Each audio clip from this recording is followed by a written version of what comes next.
Hello and a warm welcome to Royal Telly. I'm your host, Chloe, and today we're diving deep into a recent article from The Mirror about Prince Harry and Meghan Markle. We're set to explore The Mirror's contentious assertions regarding the Sussexes' potential upcoming tours.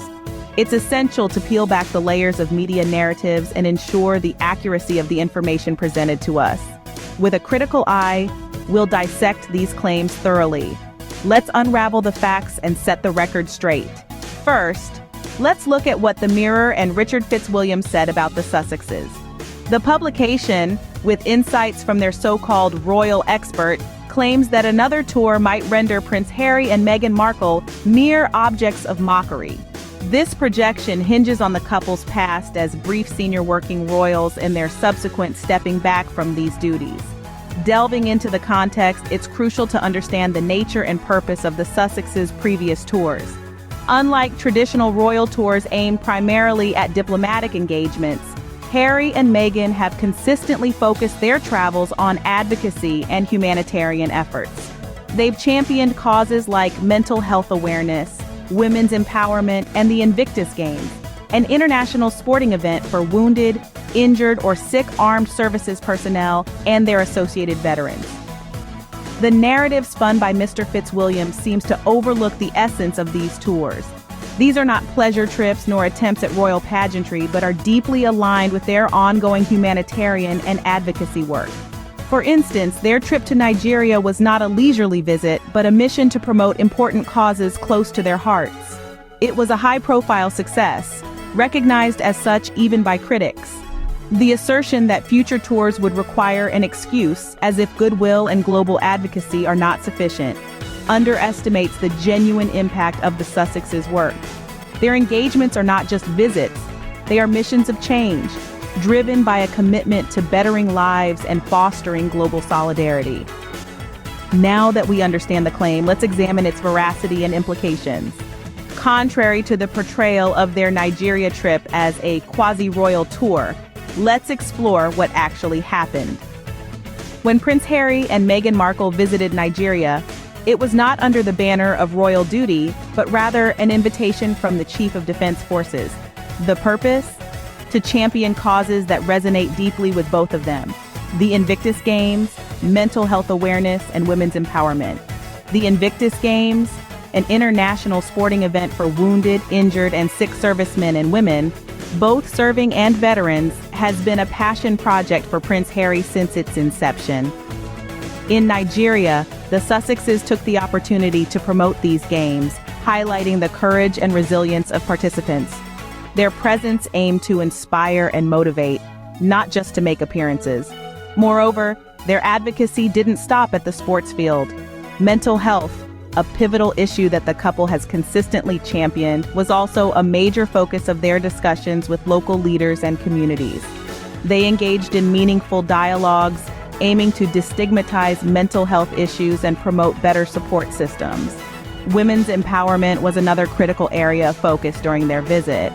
The Sussexes met with several women leaders and entrepreneurs, listening to their stories and discussing ways to support and empower women in Nigeria. These interactions were not just formalities, but part of a sincere effort to foster change and support women in leadership roles across the country. Clearly, the trip had substantial and meaningful objectives, far from the trivial portrayal. Now, let's address the speculation about Ghana and the necessity of an excuse for such trips. Ghana, a nation rich in culture and history, is buzzing with excitement at the prospect of a visit from the Sussexes.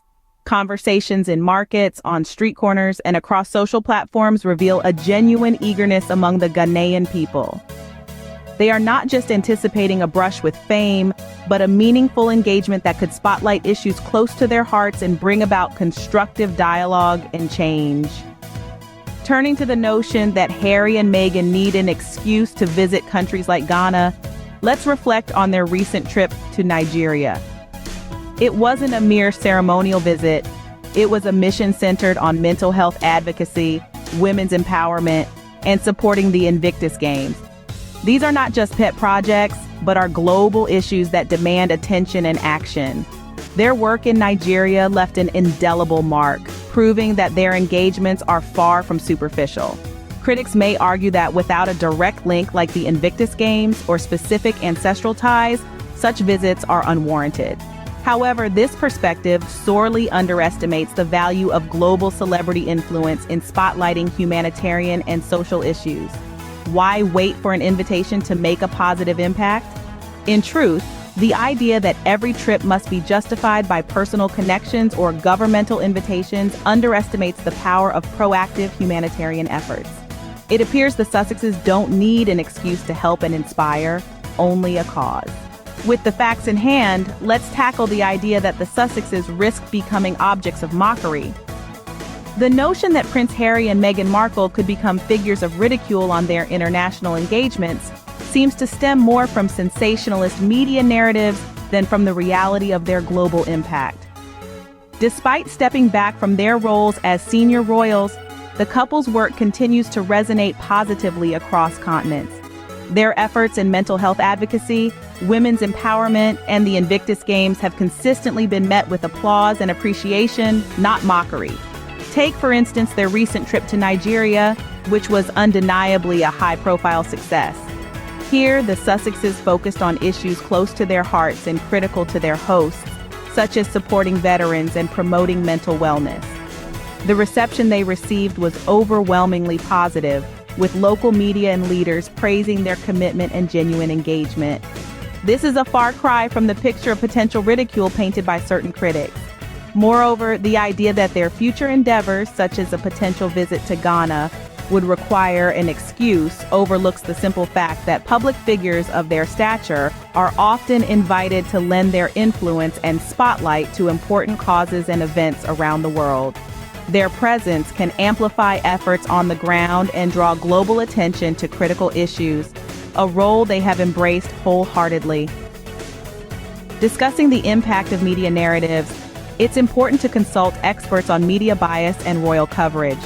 Studies and expert opinions consistently show that narratives in the press can significantly shape public perception, often irrespective of the underlying facts. In the case of the Sussexes, there appears to be a recurring theme in certain outlets that seeks to cast their actions in a dubious light, potentially aiming to undermine their efforts and credibility. In conclusion, the narrative of mockery seems more like a media creation than a reflection of global sentiment. The Sussexes' commitment to their causes and the warm reception they received during their engagement speak volumes, standing in stark contrast to the cynicism and skepticism often peddled by critics. As we wrap up our discussion, it's clear that the narrative pushed by the Mirror requires a critical examination. Throughout today's video, we've dissected and debunked several claims. First, we clarified that Prince Harry and Meghan Markle's visit to Nigeria was not a royal tour, but a mission of advocacy and support for issues they are deeply passionate about, such as the Invictus Games, mental health, and women empowerment. We also addressed the misconceptions about their future plans, highlighting the genuine excitement and welcome they've received from places like Ghana, despite what critics argue. It's crucial to recognize the impact of their work and the positive reception it garners globally. In a world brimming with information, it becomes essential to champion media that presents facts without bias. Supporting fair and accurate portrayals not only respects the subjects of such news, but also enriches our understanding of significant public figures and their roles in societal issues. Thank you for joining me on Royal Telly. Don't forget to like, comment, and subscribe for more supportive content about the Sussexes. See you next time.